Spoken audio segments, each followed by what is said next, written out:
Hello and welcome back once again to the Wrestling Group. I am your host this video, Ryan, and today we are going to be taking a look at WWE's The Bloodline faction, and we're going to rank every member from worst to best. So the Bloodline story started way back in 2020 when Roman Reigns returned to the company at SummerSlam as a heel. Roman would become the Universal Champion at Payback and set his sights on recruiting his family members in one of the most dominant factions in WWE history. Roman would also add the WWE Championship, and the Usos would unify both sets of tag team titles as they ran through any and all challenges. Eventually, all three would drop their titles and the Bloodline would split.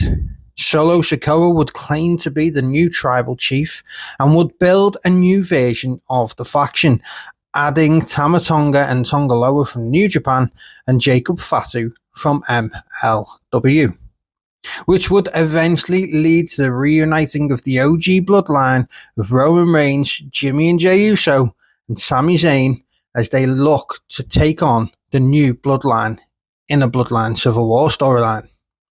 So for the last 5 years, the Bloodline has been the biggest thing in WWE, and that's what has led us to today and our latest rankings video. Ranking every member of the Bloodline from worst to best. As always, feel free to leave your rankings list in the comment section below, and don't forget to hit that subscribe button while you do. So in number 10 is Tonga Loa. Now, Tonga made his return to WWE after 10 years away at Backlash in 2024 from under the ring and helped Tama Tonga and Solo Sikoa defeat Kevin Owens and Randy Orton in the Street Fight tag team match, thus joining the new Bloodline. Although Tonga Loa has held the WWE Tag Team Championship, he wasn't actually involved in the match when the titles were won. That was in fact Jacob Fatu, who Solo would later make relinquish to Tonga Loa. Due to injuries, Tonga has been in and out of the storyline, and without his brother, he adds very little to the Bloodline faction, adding a few botches, and that is why Tonga Loa comes in our last position. So number 9. Tama Tonga. Now, Tama Tonga was the first member brought into the newer version of the faction by Solo Sikoa. Immediately, he was cast in a sort of enforcer role at the time for Solo and made quick work of a number of opponents. Tama has probably been the most consistent member of Solo's version of the Bloodline, and the highest moment for Tama was, like I said before, picking up the WWE Tag Team Championships alongside Jacob Fatu, and then later was given to Tonga Loa and holding them for 84 days. He might not be great on the microphone, but he's a solid in-ring worker. So in at number 8, Solo Sikoa.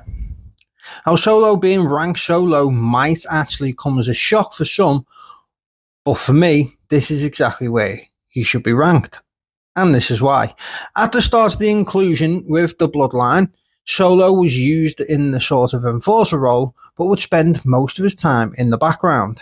He would be used as Roman's main soldier for every time he was in need of a win. So he would help, obviously, Roman to retain his title on multiple occasions, but wouldn't actually have too many matches himself. And then when he did start to get some matches, obviously after Roman had left, he had a lot more defeats than victories. After Roman lost the title, Solo would take over as the new leader of the Bloodline and recruit new members that would be loyal only to him. Solo, though, isn't great on the microphone, and his in-ring ability isn't that of a top guy, despite WWE repeatedly trying to push him. He's had some mediocre matches, especially against Cody Rhodes for the WWE Championship, before Roman would return to start the Bloodline Civil War. Only problem is, Solo was never a believable threat to the OTC. In at number 7, Jacob Fatu. There's no doubt in my mind if Jacob was brought in earlier, he would be higher up this list. Jacob came in with a ton of energy and aggression, like a bit of a loose cannon that could only in fact be controlled by Solo. He gave some legitimacy to the new version of the Bloodline and finally had people believing that this version could actually threaten the original Bloodline. He captured the WWE Tag Team Championships with Tama Tonga, but was made to relinquish his title to Tonga Loa by Solo. The Samoan Werewolf had a great showing in the War Games match and was probably the best member of the newer version of the Bloodline in that match. Again, showing that he could actually be a threat to Roman Reigns, unlike Solo Sikoa. So in at number 6 is Jimmy Uso. Now, Jimmy was injured at the very beginning of the storyline, and that is why we saw a lot of Jay versus Roman in singles matches at the very start. When he would finally join with Roman and his brother, the Usos would once again become the most dominant tag team in WWE. They would unify both sets of tag team titles and would defend them in one of the best tag team matches in WrestleMania history against Sami Zayn and Kevin Owens, albeit in an unsuccessful attempt.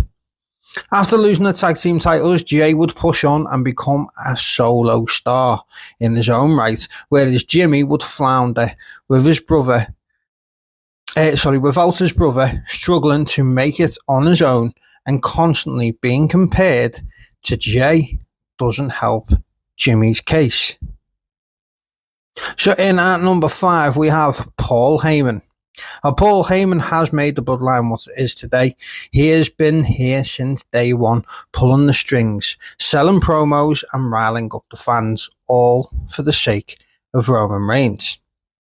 Heyman is an excellent wise man, and the role he's played after Roman lost his title only made the fans show more appreciation for him. He is a great storyteller without ever having to get in the ring and actually have a match, and that's why we've had to make sure Paul Heyman makes our top 5 list. In at number 4, The Rock. The inclusion of The Rock originally in the Bloodline storyline was so that we would get to see him and Roman face off at WrestleMania. After it wasn't received well, the story was then switched up, and from there, fans have never looked back. The Rock as the final boss is arguably the best character of his career. He gave us one of the best heel performances of his career and made the road to WrestleMania 40 one to remember. The way he cut promos and the performances he put on only served to remind people what a legendary figure he is in the WWE. Reigns and The Rock versus Cody and Rollins was a brilliant match in the main event of night 1, and with The Rock being involved, the Bloodline was able to main event back-to-back nights, with Roman Reigns being involved in both. He may have been involved for only a short period of time, but his inclusion will definitely be remembered for years, and that's why he comes in at number 4. So in at number 3, Sami Zayn. Now, Sami Zayn was only an honorary member of the Bloodline at the beginning, but his humble personality did wonders for the faction, constantly trying to get members to break character. It was a sense of justice that helped Jimmy and Jey Uso also develop their own sense of individuality. If Zayn wasn't around, the Bloodline would have transformed into Roman's minions, who would cheat and follow orders without any real purpose or principle. Zayn is excellent on the microphone, does wonders with his storytelling, and it is clear to see he has a lot of passion for what he does. Sami had a great storyline within the Bloodline itself, and when he eventually left the faction, he would receive a match for the WWE Championship in his home country, with the fans 100% behind the underdog. Sami and KO would go on to main event WrestleMania against the Usos and become unified tag team champions. His eventual return to the faction against the new Bloodline was again a story within itself, and I feel like the Sami Zayn storyline within the Bloodline is probably the best. In at number 2, we have Jey Uso. Jey Uso has been a part of the Bloodline since day one. It was Jey who helped Roman Reigns establish the faction along with his brother, and it was Jey who helped Reigns become the undisputed champion. If it wasn't for Jimmy Uso, Jey would have beat Reigns to become the WWE champion himself. Jey, alongside his brother, would hold the unified tag team championships, asserting their dominance once again in the tag division. And after leaving the Bloodline, Jey Uso pinned Roman in the tag match, his brother at WrestleMania, and became one of the biggest stars in WWE. He's held the Intercontinental Championship and will go on to win the 2025 Royal Rumble, where he will now get a shot against Gunther for the World Heavyweight Championship. Jey Uso's stock has rose the most out of every other member of the Bloodline, and that's why he comes in at number 2. So that only leaves us with one, and that is Roman Reigns. Let's be honest, there can only be one at the top of this list, the OTC himself, Roman Reigns. Before becoming the tribal chief, Roman had already had a pretty impressive career, but he was not accepted by the fans as a top guy in the company. That WWE had tried and tried to push him as the face of the company. Roman Reigns would establish the Bloodline and went on to terrorize the WWE for over 3 years straight. Thanks to his leadership, the Bloodline once held on to 6 championship belts at the same time. He himself would of course be the undisputed champion, while also pushing the Usos to unify both the Raw and SmackDown Tag Team Championship belts. During his run as the tribal chief of the Bloodline, Roman main evented 5 WrestleMania cards, including back-to-back nights at WrestleMania 40. During this time as the tribal chief, his in-ring work would improve, and he actually learned to cut really good promos, and the fans would finally accept him as the face of the WWE. Roman was always at the top of every great storyline that the faction was involved in, and when he returned to face off against Solo and his new version of the Bloodline, the fans would give him the best reaction of his career. The leader of the Bloodline will not only go down as the best member of the faction, but he will also go down as one of the greatest champions in WWE history. So do you agree with our ranking of the Bloodline members? Let me know in the comment section below, and as always, don't forget to leave us a like, drop us a comment, and subscribe to the wrestling group today.